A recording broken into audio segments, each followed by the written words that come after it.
إذا أسألك أقول لك وأنت جاي بالطريق هم شفت سيارة حمراء؟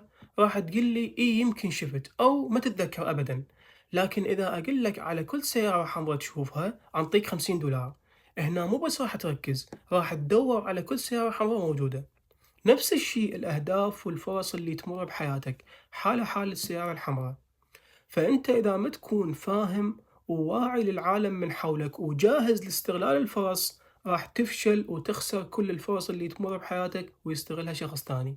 راح تجي تقول لي يا معود الواسطة أكبر من هذا الكلام اللي قلته كله، أقول لك إي نعم بس مو كل شيء. مثلا أنا اليوم إذا أريد أفتح شركة مال طيران مثلا، مستحيل أجيب أخوي أخليه مثلا مهندس طائرات، أو ابن عمي أخليه طيار، أو صديقي أخليه مثلا مسؤول الحجوزات.